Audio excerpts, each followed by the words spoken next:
I now give the floor to His Excellency Mr. Mohammed Abdullahi Mohammed Farmaajo, President of the Federal Republic of Somalia. Mr. President, Excellencies, Ambassadors, distinguished guests, colleagues, and ladies and gentlemen, before I start my speech, I would like to express my deepest sympathy and condolence to the British people and British government for barbaric terrorist attack in London. We, the Somalis, are at the forefront of this war, and we condemn it, and we will continue to fight terrorism in all its forms. It's a great honor to be addressing the UN Security Council on the important matter of Somalia's progress and remaining challenges today. The UN Security Council, alongside many other partner nations with the UN, have and continue to play a vital role in our national progress alongside our people and government, both multilateral and bilateral. From the offset, I would like to take this opportunity to thank His Excellency Antonio Guterres, the Secretary General, and his delegation, including Stephen O'Brien, the Under-Secretary General and Emergency Relief Coordinator, for visiting Somalia to witness and assess the current acute humanitarian challenges we are facing.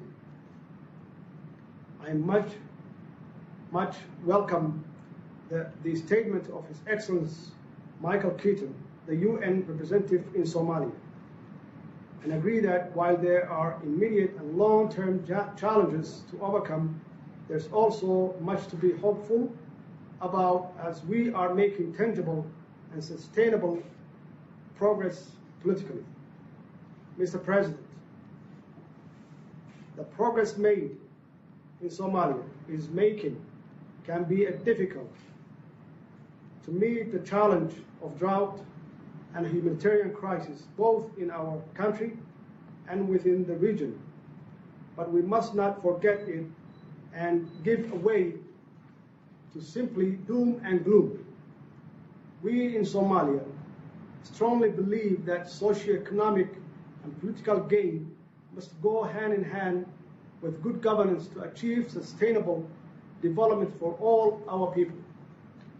Mr. President, as you know, we just concluded a long and protracted elections that, despite enormous challenges and skepticism, ended peacefully and democratically.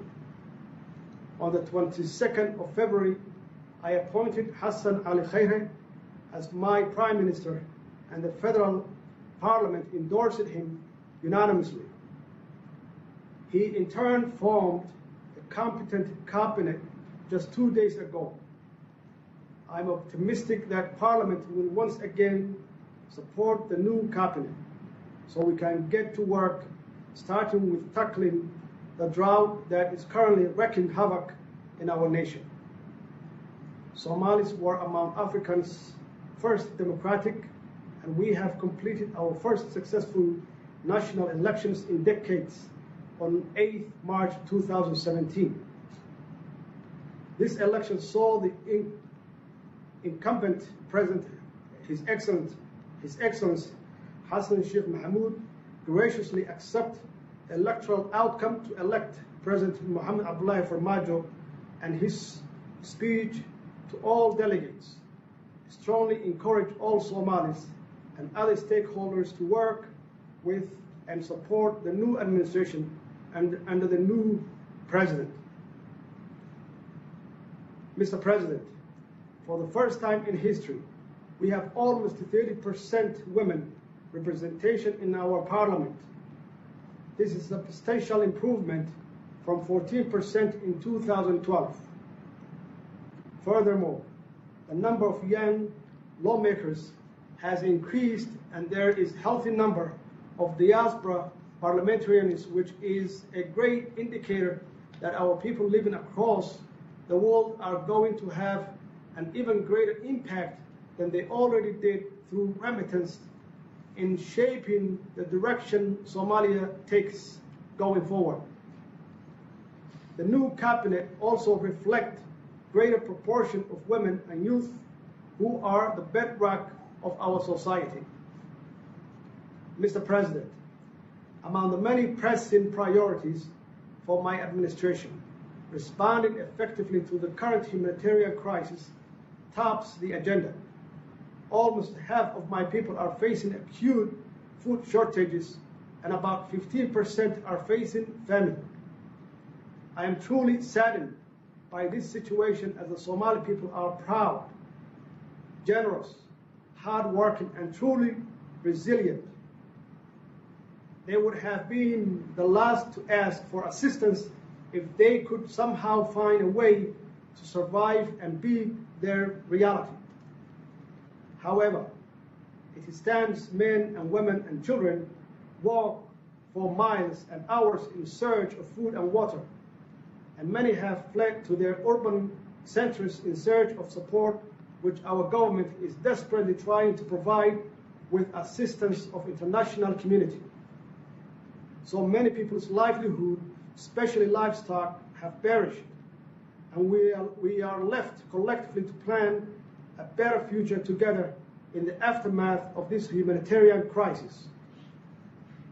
The Somali government has already sounded the alarm internationally, nationally, and is leading a drive to generate funds from Somali diaspora, business community, and other sources to provide the urgent life-saving assistance to millions of our people affected by drought needed.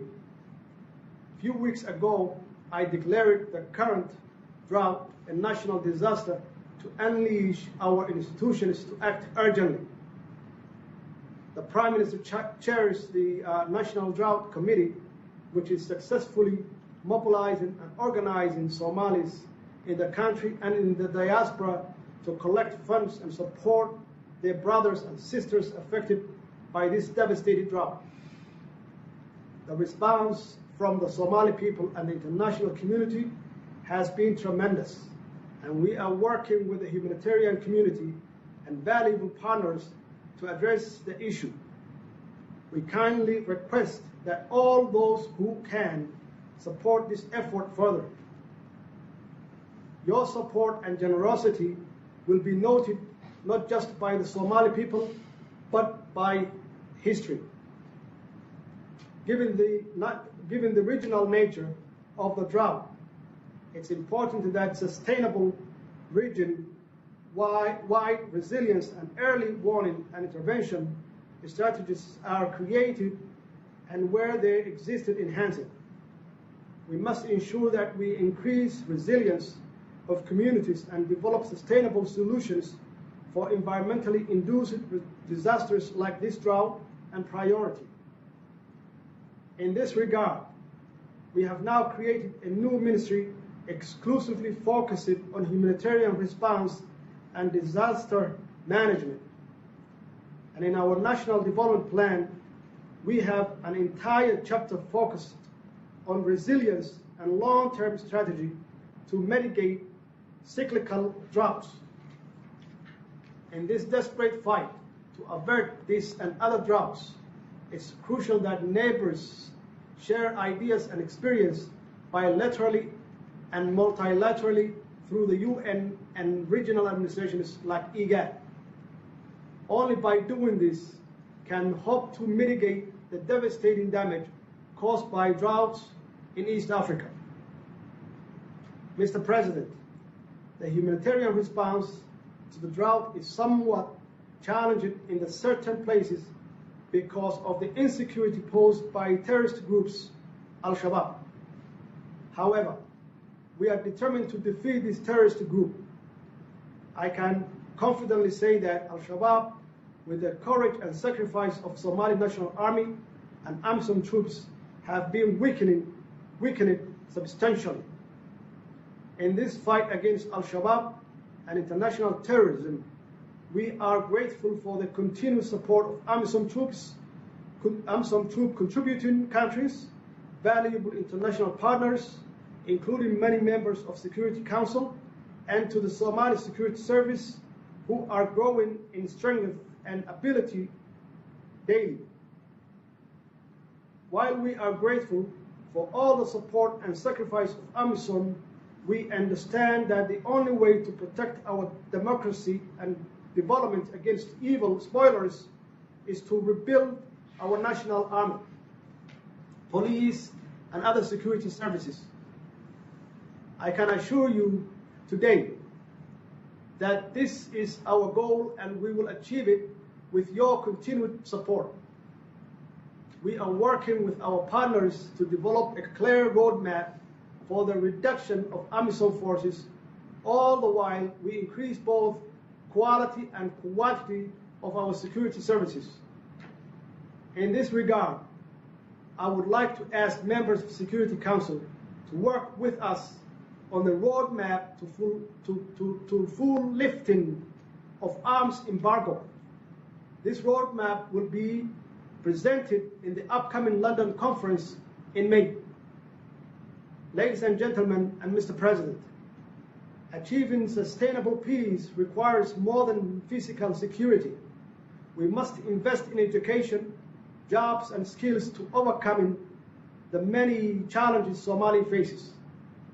This critical component of development must accompany the physical security we seek, otherwise it will prove difficult to overcome the challenges of radicalization, illegal migrations, and other tragedy of wasted talents and lives. Furthermore, we need to train and educate the future water in engineering, livestock, agriculture, and technological champion that will produce and design and maintain the drought resilience system that are necessary for ensuring today's misery is never repeated again. I'm sure you will all agree that this is a better investment of our money than responding to cyclical humanitarian crisis. Our strategy of sustainable economy recovery is detailed in the National Development Plan, and we will be presenting top priorities at the London conference, but I can point out few key ones. First, we need to seriously invest in our vital infrastructure, starting with energy, water, and major roads. Second, we need to revive key economic engines such as agriculture, livestock, and fisheries. Thirdly, we need to invest in a new sector such as telecoms and financial sectors. Finally, all of this will not be possible without first clearing our errors and normalizing our relations with international financial institutions. Tangibly, progress was already made in this regard, but we hope for the accelerated process in debt relief and subsequently access to capital loans. A detailed plan of these issues will be presented in London. Ladies and gentlemen, Excellency and Mr. President, on the political front, we have major work ahead of us. A primary objective for us would be to deepen the federal architecture by strengthening the federal member states and finalizing the status of the capital, Mogadishu. Furthermore, we will finalize the review our constitution, which is the document that we bind the Somali people together, that will bind the Somali people together. We have so many negotiations in key areas, such as resource sharing, the relationship between federal government and the federal member states, securing architecture and policy, and many other issues. We will approach those with an eye toward reconciliation and social healing. most importantly, we will work toward a one-person, one-vote in 2020, anchored in political parties system.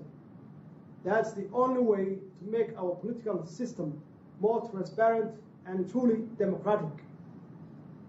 Excellency, Mr. President, despite the many challenges, none is insurmountable.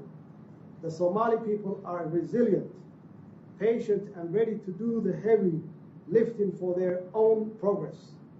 However, we have a Somali saying that states,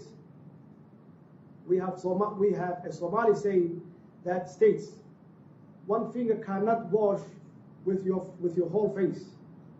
We therefore want to reiterate to the United Nations Security Council on how much we value the effort of all our partners, and that in this time of greatest need and opportunity, we must collaborate further to achieve the common goals that will ensure Somalia, the region, and the rest of the world are safe, progressive, and prosperous. I thank you all.